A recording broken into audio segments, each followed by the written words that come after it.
Hi everybody, so I consider this part 2 of our lecture for module 1. So we're going to start here at radical equations. As you're solving radical equations, the one thing I want to remind you to do is to check your answers. Sometimes you get this thing called an extraneous root, and extraneous sounds fancy, but it really just means extra. So sometimes we get a solution and it's not legitimate, so we just want to get rid of it. So let's start off. Say I have 9 times the square root of x minus 4 is equal to 0. We'll start solving this the same way we solve other equations. We really try to isolate the x. So I'm going to move the 4 over. I'll have 9 square root of x is equal to 4. And then I'll move the 9 over, so I'll divide. So I have the square root of x is equal to 4 over 9. So I added 4, I divided by 9. I have the square root of x by itself. You're always thinking of doing the opposite. So the opposite of minus 4 was plus 4. The opposite of multiply by 9 was divide by 9. The opposite of the square root of x is 2 square x. So what you do to the left side, you always do to the right side. Square root of x squared is just going to be x. And then the square root of 4 over 9 is 16 over 81. So square the numerator, square the denominator. You can do just a quick little check. 9 times the square root of 16 over 81 minus 4 equals 0. So this is 9, square root of 16 is 4, square root of 81 is 9, minus 4 equals 0. 9 cancels, 4 minus 4 is 0, and you say good job. So let's try another one. This one says the square root of x plus 6 is equal to x. So everything is isolated. I just have the square root of one side, I have just x on the other. So my first step is to square both sides. So when I square the square root of x plus 6, I get x plus 6. When I square x, I get x squared. I'm going to move everything to the right side this time, and the reason I'm going to do that is I don't want to have a negative x squared. So we're going to have 0 on the left. I'll have x squared. This is minus x minus 6. So just think it was positive. On the right side, it's negative. I need to factor this. So factors of negative 6 that give me negative 1 would be x minus 3 and x plus 2. Minus 3 plus 2 is negative 1. Negative 3 times 2 is negative 6. X minus 3 is 0. That says x is 3. X plus 2 is 0. That says x equals negative 2. Now, I really want to stress that you need to check your work. So let's go up here. Let's see if I have enough room. So let's start with the 3. Square root of 3 plus 6 equals 3. This is kind of a question mark, but 3 plus 6 is 9. Square root of 9 equals 3. When you see it, you can stop. The second one, and I gave myself a little bit more room to put that in there, so I have the square root of negative 2 plus 6 is equal to negative 2. Negative 2 plus 6, that's 4. So it says the square root of 4 is negative 2. This is not correct. When we take square roots of numbers, we only get a positive. We don't get a positive negative. So you don't want to say that this is accurate. You want to say this is not true. I want to get rid of that and say there's only one answer, which is x is equal to 3. So let's try a little application. It says you construct a cone with a base radius of 11 inches. The lateral surface area S of the cone can be represented by the equation S equals 11 pi times the square root of 121 plus h squared. H is the height of the cone. We want to find the height when the surface area is 671 inches squared. So this says we have 671 is equal to 11 pi times the square root of 121 plus h squared. So I'm going to work it out algebraically, and then I will throw this into a calculator. So I'm thinking, I want to get the square root by itself so I can get to the h, so I'm going to divide by 11 pi, and that's going to cancel that from the right side. So I have 671 over 11 pi is equal to the square root of 121 plus h squared. Then to get rid of the square root, I square both sides. I'm not going to actually square it. I'm just going to write 671 over 11 pi squared equals 121 plus h squared. I need to get the h squared alone, so I'm going to subtract 121. So I have 671 over 11 pi squared, and then I minus 121. This is equal to h squared. So then I need to take the square root, take the square root. Now, if you're going to put this in a calculator, which definitely you are, I need you to be really careful, and I'll pull up 2 calculators to show you. what I'm putting in for h is the square root of 671 over 11 pi squared minus 121. Let's first do Desmos because that's my go-to calculator. And then afterwards, I'll pull up like a regular graphing calculator to show you the difference. So starting in Desmos, first thing I need to say is how am I going to get the square root? And you have two choices. You can open up the keypad and you see a square root. I would put parentheses. So I have 671 and I'm going to hit divide by. Notice it goes underneath, which is perfect. I do 11. You can pick the pi here off of the keyboard. You can also type pi and it will change to a pi, which I really like. So I have that 671 over 11 pi. Then we're going to square it. We are still under this radical sign. And now we need to do minus 121. So this says it's pretty much 16. So 16 is the height that we're supposed to have for this cone. Another thing you can do, I just want to show you quick, you can type SQRT and it becomes the square root. So if you're looking for shortcut keys, they are definitely there.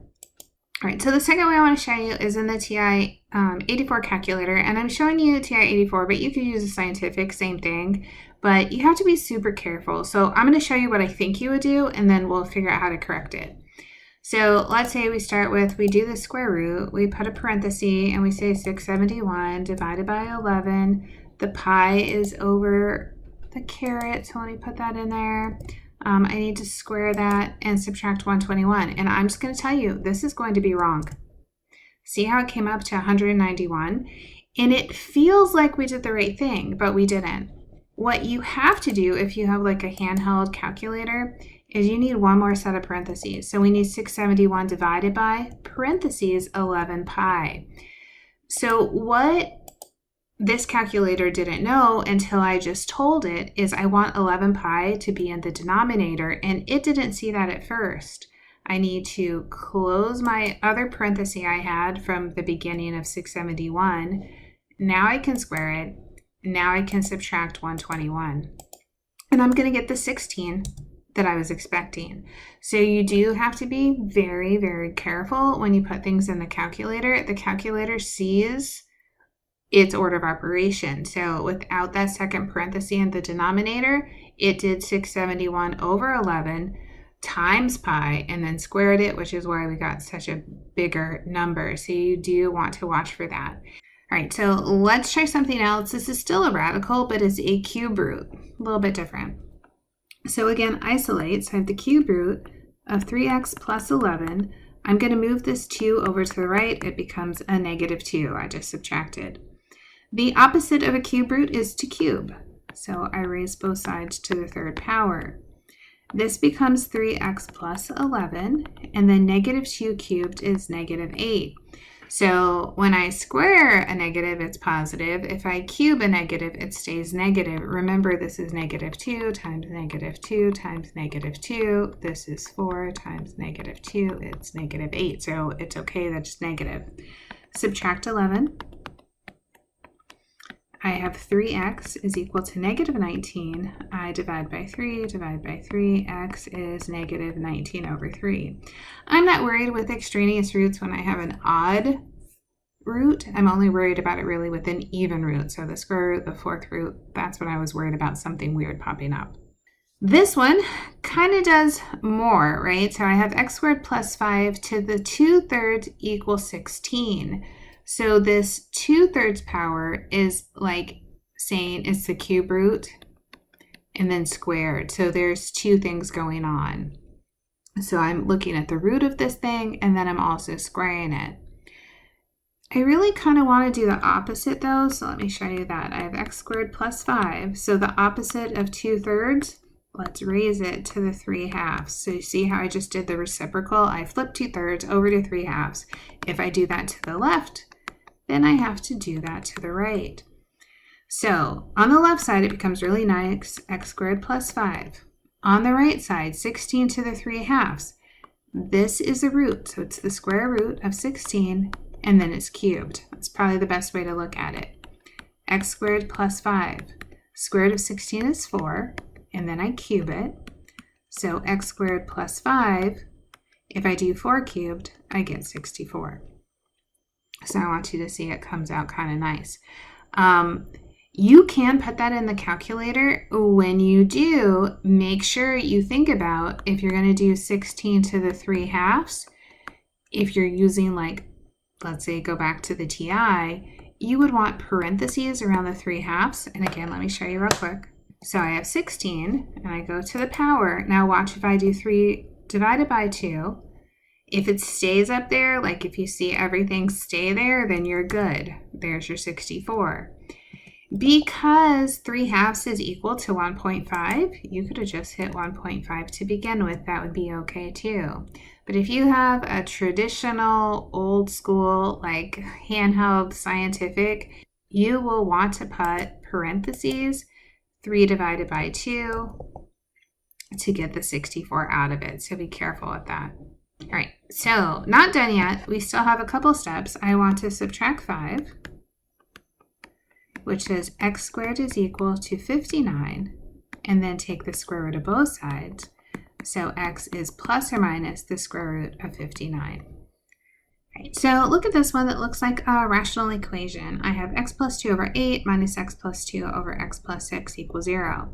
Now, with fractions, remember, you have to have a common denominator if you're going to try to put things together. So we're going to do something else instead. What I'm going to do is, just because there's only 2 little parts, is I'm going to make x plus 2 over 8 equal to x plus 2 over x plus 6.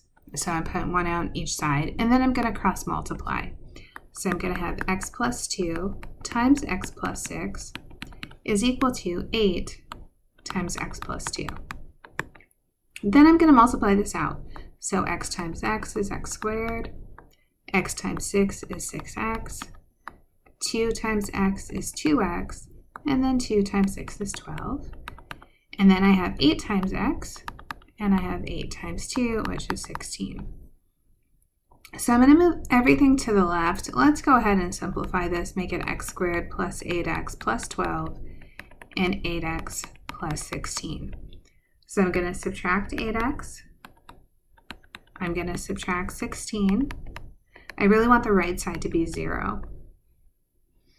So I have x squared. The 8's canceled. 12 minus 16 is minus 4. This is 0. I'm going to do this kind of factoring way this time. I have the difference of squares, which is x plus 2, x minus 2. So x is negative 2, x is 2. You could have said x squared minus 4 is 0, so x squared is 4. Take the square root. I'd like you to see why I have these 2 solutions, because I have a shortcut to factoring. So let's try that again a little bigger. I have 4 over x plus 1 minus 3 over x plus 2 is 1. Now this time I cannot cross multiply because I have 3 terms.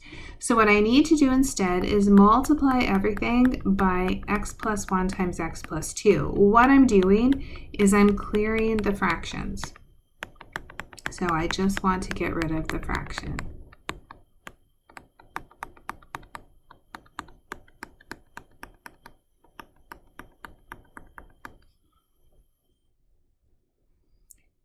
So I can get rid of an x plus 1 in the first term, an x plus 2 in the second term. Got to keep everything in the third.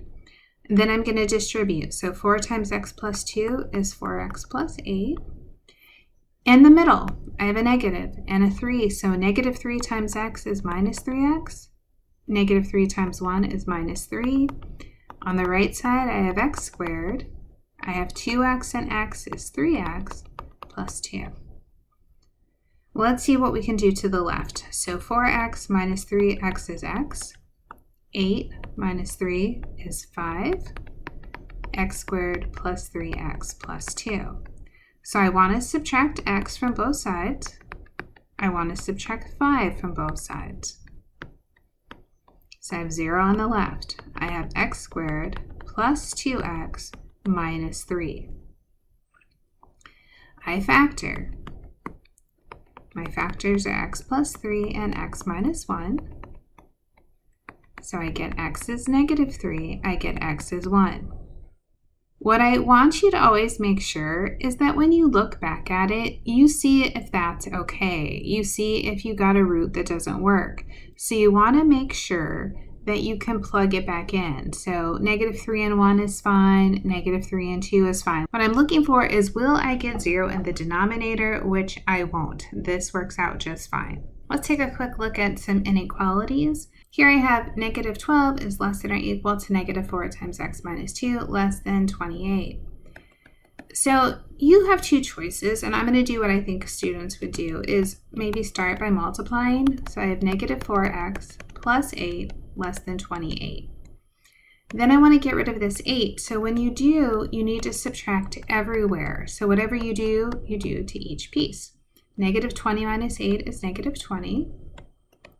Then I still have -4x, and I have 28 minus 8 is 20. This is the important step. When I divide by -4, I need to remember to flip all of my signs. So -20 over -4 is 5, instead of less than, greater than. -4x over -4 is x, and then 20 over -4 is -5. That kind of looks weird, so I'm just going to flip it back in the other direction. I'm going to go from smallest to largest. So this shows me as an interval, I would write -5 to +5, square on 5 to show equality, open at -5 because it's strictly inequality. So a little bit bigger than that is absolute value inequalities. Maybe if you don't remember, absolute value just talks about like how far away you are from 0. So say this is 0. And if I had the absolute value of x of something was equal to 2, well, that would mean what's 2 away from 0? So 2 to the right would be 2 away from 0. 2 to the left would also be 2 away from 0. So as we make this bigger and we start to talk about inequalities, then we're thinking, well, what if I say the absolute value of x is less than 2? Well, that says if I look at 0, and I go back to 2, less than 2 would be 2 to the right, 2 to the left, and it would be anything in between. So see how that forms an interval, -2 to 2. If I said, what if the absolute value of x is greater than 2? That says it's more than 2 away. So here's 0, 1, 2. Here's -2. So this is bigger than 2 and smaller than -2. So see how that became two different intervals, -infinity to -2, union 2 to infinity. So we have kind of two things going on here, looking at whether it's less than an absolute value or greater than the absolute value. So I gave you these little formulas. I would write them down. So when I have the absolute value of x is greater than or equal to a, then x is either greater than or equal to a or less than or equal to -a. Same kind of thing, if the absolute value of x is less than a, then x is going to be between -a and a. What I think about with this is anytime, think about like distance, and I think of this with the news all the time. They talk about where do we have rain, or where is there wind, or where is there high heat, and when they say things like 5 miles away, I want you to think like this radius, that it could be anything in between, right? So anything in between. Versus this, where this is absolute value, so then we're thinking greater than, so maybe it's really high up or really high down. So there are definitely reasons to use this. Anytime I think about absolute value, I think distance, and so with distance becomes these intervals. So let's try two. I'll do one of each. The first one says absolute value of x plus 5 over 3 is greater than or equal to 4. I first split this into 2. X plus 5 over 3 is greater than or equal to 4. X plus 5 over 3 is less than or equal to -4. So greater than splits into 2.